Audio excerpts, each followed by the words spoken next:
មានការស្រាវជ្រាវចាប់យ៉ាងខ្លាំងរីឯកូននោះវិញវាក៏បានភ័យនឹងសត្វខ្លាដែលចូលមកជាមួយនឹងសម្លេងកាំភ្លើងទៀតធ្វើឲ្យវានោះរើដាច់ខ្សែនិងបានរត់សំដៅចូលទៅក្នុងភូមិវិញតើបងប្អូនធ្លាប់បានឮអំពីសត្វដែលកាចសាហាវមួយចំនួនដែរទេដែលសត្វទាំងអស់នោះមានសត្វខ្លះទៅវាកាចសាហាវនៅកណ្ដាលព្រៃពេលខ្លះទៅវាក៏នៅក្បែរបងប្អូនអ្នកភូមិមានអ្នកភូមិកណ្ដាលព្រៃមួយដែលពួកគាត់តែងតែទទួលរងនឹងការវាយប្រហារអំពីឪពុកមាត់ដែលខ្ញុំកំពុងតែនិយាយនេះគឺជាសត្វខ្លាដំបូងមួយក្បាលយ៉ាងធំចង់ដឹងថាតើបងប្អូនអ្នកស្រុកអ្នកភូមិកណ្ដាលព្រៃនោះនឹងចាត់ការទៅលើឪពុកមាត់យ៉ាងណានោះសូមបងប្អូនចូលទៅកាន់សាច់រឿងទាំងអស់គ្នាសំឡេងមនុស្សស្រីម្នាក់មនុស្សប្រុសម្នាក់ក៏បានស្រែកពីខាងមុខផ្ទះមកថាអើយលោកអ៊ំមេភូមិតើនៅផ្ទះដែរទេ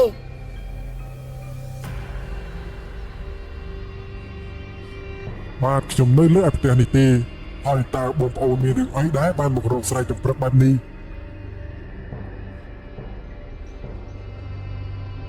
លោកអ៊ំមេភូមិអើយគោក្របីរបស់ខ្ញុំដែលតែងតែប្រើប្រាស់ជាប្រចាំនោះត្រូវបានសត្វខ្លានោះវាខំស៊ីអស់ហើយត្រូវហើយលោកអ៊ំមេភូមិខ្ញុំអានេះក៏មិនមានវាសនាខុសពីបងខាងនេះដែរ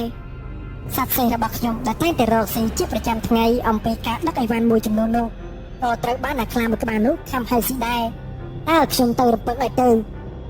ខ្ញុំយល់អំពីបញ្ហាមួយនេះប៉ុន្តែសូមបងប្អូនរងចាំបន្តិចខ្ញុំនឹងកំចាត់អាខ្លាមួយក្បាលនោះឲ្យបានលើពេលវាឥឡូវនេះដូចជាហ៊ានខ្លាំងណាស់គោរបស់ខ្ញុំនេះក៏មានច្រើនដែរសូមបងប្អូនយកគោរបស់ខ្ញុំនេះទៅរកស៊ីមួយរយៈសិនចុះតែសូមបងប្អូនទាំងពីរនេះត្រូវតែប្រុងប្រយ័ត្នផង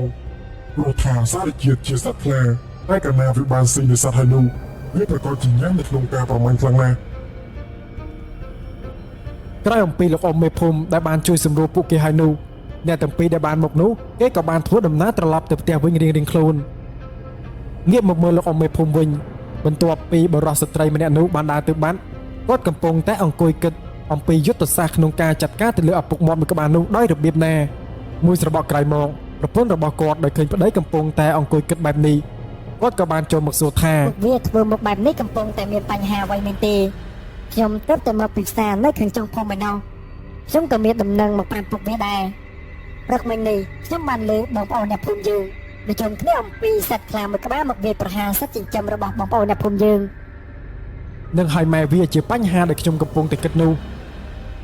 ចង់ឃើញបងមានមិត្តម្នាក់នៅខាងដើមភូមិនោះគេក៏ជាអ្នកធ្លាប់កញ្ចាប់សត្វខ្លានិងធ្លាប់បានប្រមាញ់សត្វកាចសាហាវមួយចំនួនដែរដូច្នេះហើយពួកវាអាចសាក់ទៅរកគេមើលក្រៃលោគេនោះអាចកម្ចាត់ឪពុកមាត់បានលឿនត្រូវឲ្យម៉ែវាត្រូវហើយខ្ញុំសឹងតែភ្លេចថាអាចារ្យនេះក៏ធ្លាប់ដើរព្រៃអីជាមួយនឹងខ្ញុំកាលជានៅជាទាហានដែរក្រោយពីគាត់បាននិយាយចប់ភ្លាមអ៊ំមេភូមិនេះក៏បានដើរចេញពីផ្ទះកាត់តាមមុខផ្ទះរបស់អ្នកភូមិដើម្បីទៅរកមិត្តសម្លាញ់របស់គាត់នៅពេលដែលគាត់ធ្វើដំណើរឆ្លងកាត់តាមផ្ទះបងប្អូនអ្នកភូមិនោះក៏មានបរិសម្នាក់ដែលគេនោះមើលទៅវ័យប្រហែលជា20ឆ្នាំប្លាយទេគេក៏បានស្រែកមកសួរថាលោកអ៊ំឆៃតើលោកអ៊ំនេះធ្វើដំណើរទៅណាដែរបានជាប្រញាប់បែបនេះតាមពិតទៅឈ្មោះអ៊ំឆៃនេះគឺជាលោកមេភូមិនេះហើយអ្វីត្បិតតែគាត់បានលើគេស្រែកសួរគាត់ដែរតែអ៊ំឆៃនេះមិនបានឆ្លើយតបនោះទេដោយសារតែគាត់នោះប្រញាប់ខ្លាំងពេករំលងបានរយៈពេល3ម៉ោងក្រោយមកគាត់ក៏បានធ្វើដំណើរមកដល់ផ្ទះអ៊ំឈើនដែលជាមិត្តរបស់គាត់នោះគាត់ក៏បានស្រែកសួរថាអាឈើណៃនៅផ្ទះទេគាត់ហៅបែបនេះចំនួន2-3ដងប៉ុន្តែមិនមានអ្នកណាឆ្លើយមកសោះស្រាប់តែមិនបាន10នាទីផងក៏មានសម្លេងមនុស្សប្រុសម្នាក់បានតបមកថាអាចចុះអ្នកណាម្នាក់នឹងមកស្រែកអីឡូឡានៅមុខផ្ទះរបស់អញនឹងអញឈន់និយាយអានេះភ្ញៀវមកលេងដល់ផ្ទះទាំងមូលវាមិនចេញមកទទួលសោះអ៊ំឈិនក៏បានដើរមកពីខាងក្រៅផ្ទះវិញយ៉ាងលឿនគាត់ក៏បាននិយាយថាជីអាសម្លាញ់ឆៃខ្យល់អីនេះបក់ឯងមកដល់ទីនេះពួកគាត់ទាំងពីរនាក់បានឈរអោបគ្នាដោយក្តីនឹករលឹក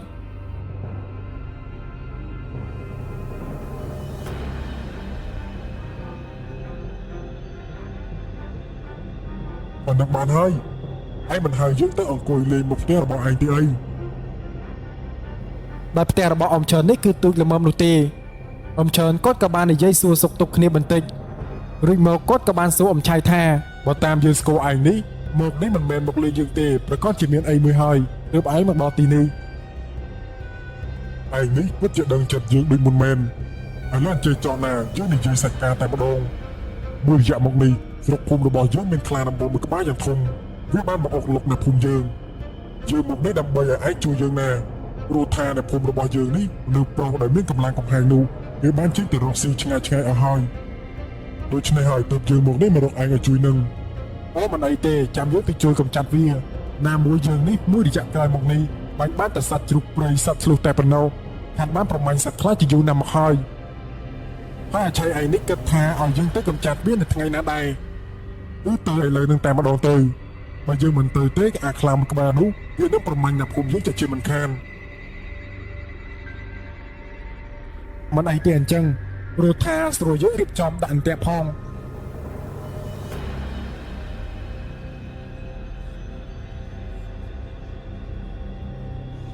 เชิญกดกบาลได้โจติขนมเตียยกกับเพลิงระบอกกอดจริงโมก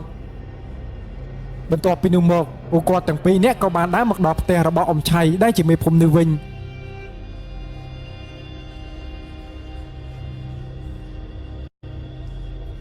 กรอนตายหมักดอกเพลียมประพ้นระบอกอมมีพรมนูกดกบาลตัวอมเชิญนี้ตามระเบียบจ่าจ้าระบอกกอดตือก็ตั้งปีเนี้ยกบาลหมักดอกละเงียบบัดเตยมองหนึ่งปีนึกประหายจะบุญกันละเงียบอมไม่พ้นบานปรับแต่การประพนระบอกกอดไอเรียบจอมใบเนื้อมาหบมวยจุ่มนุ่นมากันกอดโดยซาแต่ยุบนี้กอดบานในเตียนุตีประพนระบอกกอดบานในเจสได้เอาไว้นุตีนุ่มมักปีกอดบานจุลเนื้อไว้แต่ประเดี๋ยวระบอกกอดบานปรับผมใช้กับบานปรับในกลเขมรในเนื้อจุ่มมวยกอดนุธาไว้ตัวปรับนับภูมิจังหวะคณิธายุบนี้ห้ามจึงปีคางขนมเตียซอ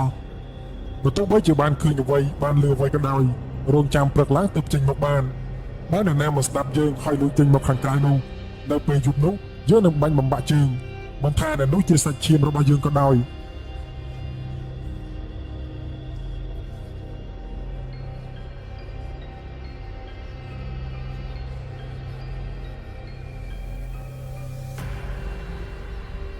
ขมิ้นโปรมันแนนูป้าปอมนอมสมได้ระบอมไม่พรมนู้ติปราบเกย์กรุบเนีย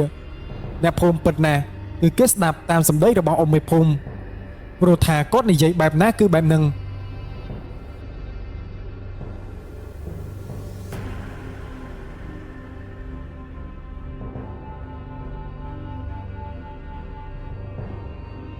มุ้ยระบอกไกรหมกไม่ระบอกกอดนุ๊กเก๊กบาลตลอดมกปีปรามแนบภูมิวิญ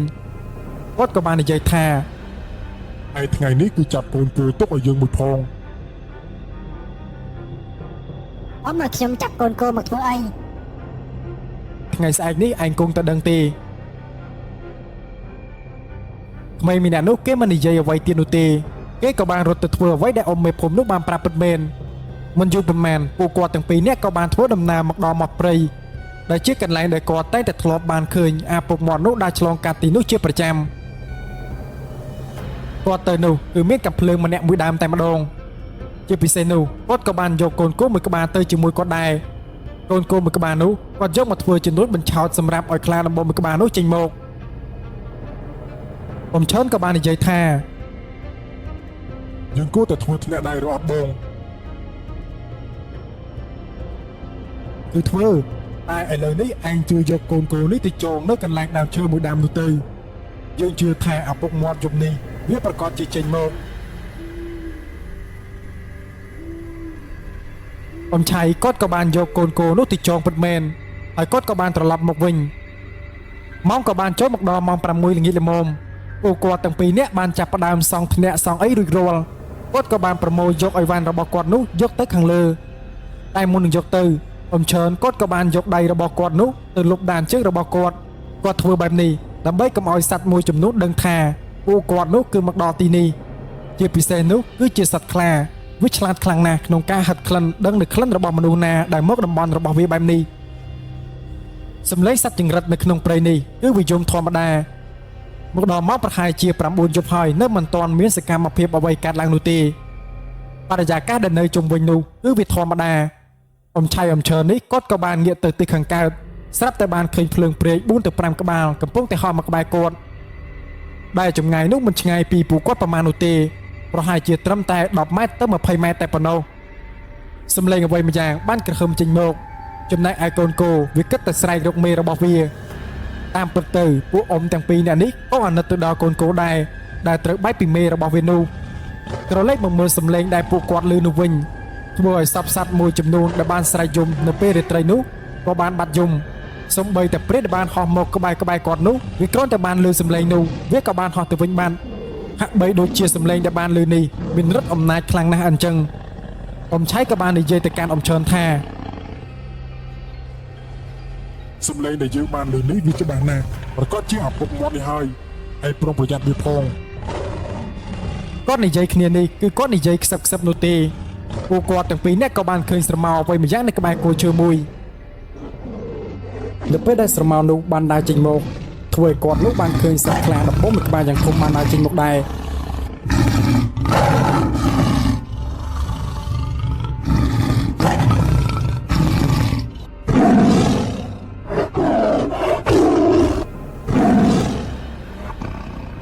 ពួកគាត់ទាំងពីរនាក់គឺមិនទាន់មានសកម្មភាពអ្វីនោះទេ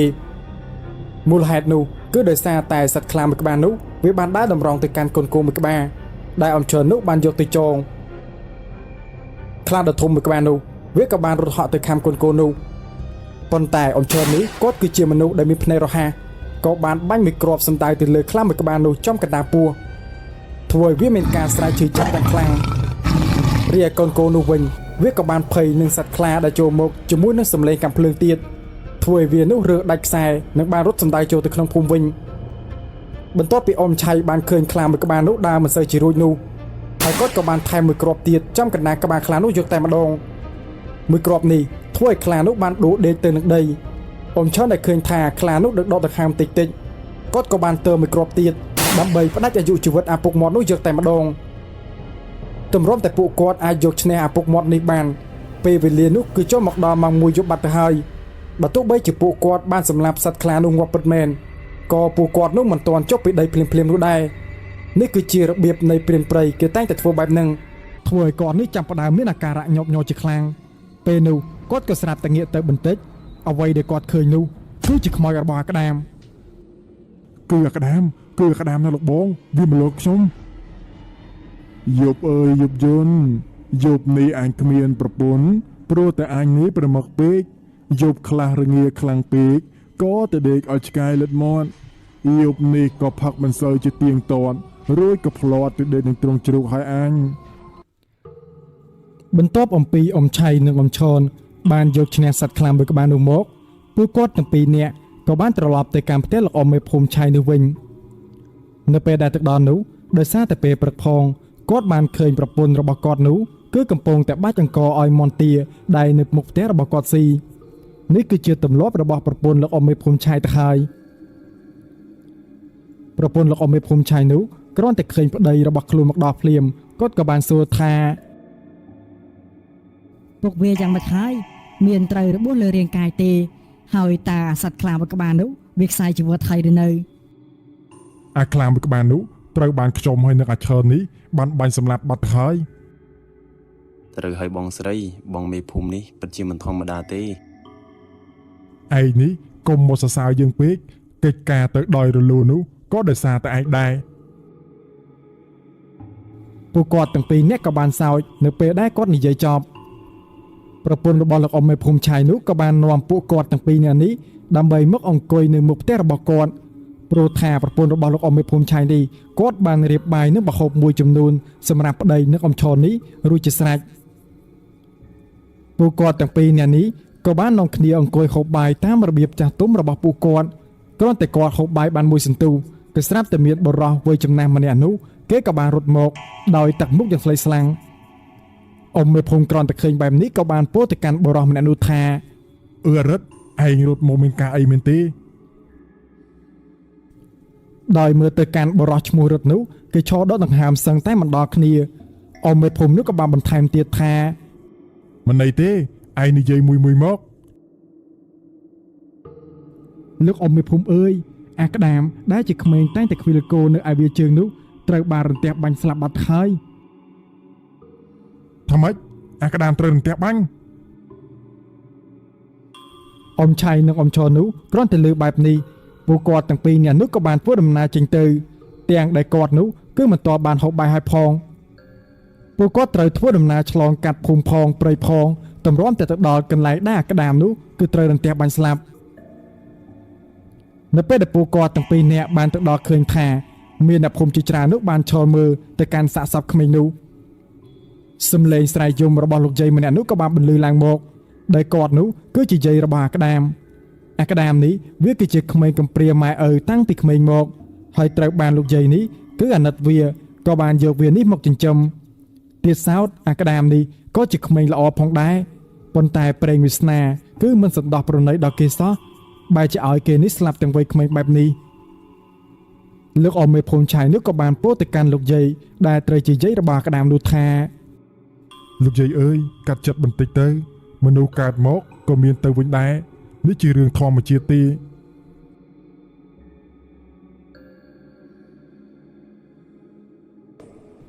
បន្ទាប់មកលោកអ៊ំមេភូមិនោះក៏បានឲ្យកំឡោះដែលនៅក្នុងភូមិនេះអ្នកណាដែលមានកម្លាំងកំហែងនោះជួយលើកយកសាកសពនេះទៅកាន់ភូមិវិញដើម្បីប្រារព្ធពិធីនោះទៅតាមប្រពៃណីខ្មែរ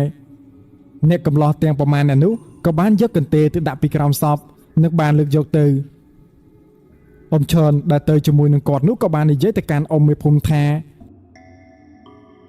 ណែបងកុំតន់ទៅ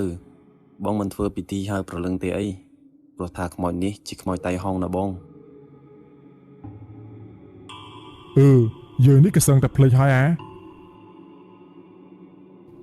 ពេលនោះពួកគាត់ទាំងពីរនាក់នោះក៏បានរកចេកអំពីអ្នកភូមិនិងរបស់ដែលគាត់ត្រូវយកមកធ្វើពិធីនៅពេលដែលគាត់បានធ្វើពិធីហើយនោះពួកគាត់ទាំងពីរនាក់នេះក៏បានវិលត្រឡប់មកកាន់ភូមិរបស់គាត់វិញ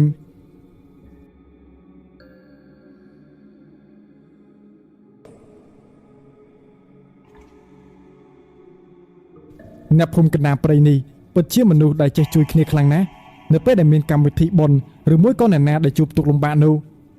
ហើយកម្មវិធីនេះក៏បានប្រព្រឹត្តទៅមានអ្នកភូមិនោះចូលរួមជាច្រើន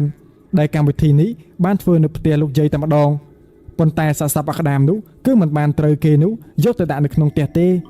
គេបានដាក់នៅក្រែខាងមុខផ្ទះនោះដោយសារតែវានេះគឺជាខ្មោចតៃហោងនិងណាមួយទៀតវាជាជំនឿរបស់យើងតាំងពីដើមមកម្ល៉េះរយៈពេលប្រហែលថ្ងៃមកនេះកម្មវិធីបុណ្យសពរបស់អាក្តាមនោះក៏ត្រូវបានបញ្ចប់ប៉ុន្តែចំណែកឯអ្នកភូមិវិញនោះបន្ទាប់ពីការបុណ្យសពអាក្តាមនេះមកគឺថានៅក្នុងភូមិនេះឲ្យតែពេលយប់មកដល់អ្នកភូមិនោះគឺថាមិនសូវជាសប្បាយចិត្តប្រមាណទេនោះមកពីឲ្យតែពេលយប់មកដល់សត្វឆ្កែដែលនៅក្នុងភូមិនោះដឹងតែស្រែកលូតាំងពីម៉ោង9យប់ទៅម្លេះជាធម្មតាទៅសត្វឆ្កែតែកាលណាវាលូនៅយប់នោះគឺច្បាស់ណាស់វាប្រកាសជាឃើញនៅខ្មោចព្រាយអីជាមិនខានទេមានថ្ងៃមួយនោះពុស្នាដែលគាត់នេះគឺជាមនុស្សដែលតែងតែផឹកស្រាជាប្រចាំថ្ងៃអ្នកភូមិគ្រប់គ្នាក៏បានដឹងដែរថាគាត់នេះគឺជាមនុស្សប្រមឹកតែម្ដងពេលខ្លះគាត់ផឹកតាំងពីព្រឹករហូតដល់យប់ក៏មានដែរហើយគាត់នេះឲ្យតែស្រវឹងម្ដងដឹងតែដើរទៅវិញទៅមកលើផ្លូវរបស់អ្នកភូមិនេះឯងនៅយប់ដែលគាត់ស្រវឹងនោះគាត់ក៏បានដើរស្រែកអាឡូអាឡាពេញទៅភូមិតែម្ដងគាត់ក៏បានស្រែកច្រៀងនៅកំណាព្យរបស់គាត់ថាយប់អើយយប់យន់យប់នេះអញគ្មានប្រពន្ធព្រោះតែអញនេះប្រមឹកពេកយប់ខ្លះរងាខ្លាំងពេកក៏ទៅដេកឲ្យឆ្កែលិតមាត់យប់នេះក៏ផឹកមិនសូវជាទៀងទាត់រួចក៏ផ្លាត់ទៅដេកនឹងទ្រង់ជ្រូកហើយអញនៅពេលដែលគាត់កំពុងតែធ្វើដំណើរឆ្លងកាត់ផ្លូវនៅភូមិនោះគាត់ក៏បានដើរមកដល់កន្លែងកប់សាកសពរបស់ខ្មែរក្តាមដែលគាត់គឺជាមនុស្សចោះផងនោះគឺពោពេញទៅដោយការស្រវឹងទៀតគាត់គឺមិនខ្លាចនោះទេឆ្កែរបស់អ្នកភូមិនោះក៏បានលើកពេញទៅភូមិមិនត្រឹមតែប៉ុណ្ណោះទេគាត់ក៏បានស្រែកថាយើងមិនខ្លាចទេខ្មោចព្រាយស្អីក៏អញនេះមិនខ្លាចដែរខ្មោចព្រាយបាននឹងត្រីអាំងនឹងបើខ្មោចចេញមកគឺអញនេះនឹងចាប់យកទៅត្រាំស្រាជាមិនខានទេគាត់និយាយចប់ខ្យល់នោះក៏បានបក់ជាខ្លាំងដើមឈើនៅក្បែរនោះគឺបក់សឹងតែដល់ដីម្ដងទៅហើយសំឡេងរបស់ខ្មោចនោះក៏បានស្រែកមកល្វើយថាពុស្នាអើយមានឃើញគោខ្ញុំទេហើយចុះអាណាគេហៅអញទាំងយកប្រឡប់ធ្វើអីនេះវើយអញពងតែស្រវឹងផងតាបងប្អូនដឹងទេនៅពេលនោះគឺម៉ោងប្រហែលជា12យប់ជិតរំលងអាធ្រាត្រហើយសំឡេងមេឈើបាក់នោះក៏លឺសូរតែប្រាវពុស្នាពេលនោះគាត់ក៏ចាំផ្ដើមភ័យតិចហើយ បន្ទាប់មកក៏ស្រាប់តែមានសត្វឆ្មាមួយក្បាលនោះក៏បានរត់មកបុកគាត់នេះមួយទំហឹងមិនដឹងថាសត្វឆ្មាមួយក្បាលនោះវាមកពីទិសដៅខាងណាទេគាត់ចាប់ផ្ដើមសម្លឹងមើលជុំវិញបរិវេណដែលគាត់កំពុងតែឈរនេះផ្សែងនៅពេលយប់នោះក៏ចាប់ផ្ដើមកាត់ឡើងធ្វើឲ្យគាត់នោះមានការបែកញើសក្នុងជាខ្លាំងសត្វគោ4ទៅ5ក្បាលនោះក៏បានបង្ហាញនៅមុខគាត់ដែលគាត់មើលទៅនោះទើបដឹងថាគឺជាគោរបស់អាក្តាមដៃមួយនោះក៏បានមកចាប់ស្មារបស់គាត់ជាប់ធ្វើឲ្យគាត់នេះចាប់ផ្ដើមមានអាការៈញាប់ញ័រជាខ្លាំងពេលនោះគាត់ក៏ស្រាប់តែងាកទៅបន្តិចអ្វីដែលគាត់ឃើញនោះគឺជាខ្មោចរបស់អាក្តាមដែលមានសភាពផ្ទៃមុខឡើងរលេះរលួយចំណែកឯសក់វិញគឺបះឡើងលើភ្នែកក៏បានធ្លាក់មកមួយចំហៀងនិយាយរួមទៅរាងកាយរបស់វានេះដូចត្រូវភ្លើងដុតមិនចេះអញ្ចឹងបន្ទាប់មកវានោះក៏បានពង្រីកខ្លួនរបស់វាឡើងកម្ពស់ដើមត្នោតពុស្នានៅពេលដែលគាត់បានឃើញទស្សនភាពបែបនេះគាត់នោះគឺភ័យតក់ស្លុតពេកគាត់ក៏បានដួលសន្លប់នៅកន្លែងនឹងតែម្ដង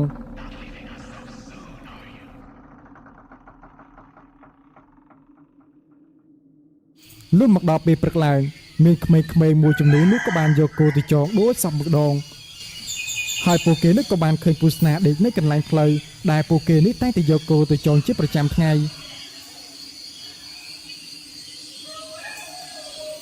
ដោយពួកវាឃើញនោះស្មានតែមនុស្សដេកស្លាប់វាក៏បានរត់យកដំណឹងមួយនេះប្រាប់ទៅកាន់លោកអ៊ំមេភូមិឆៃ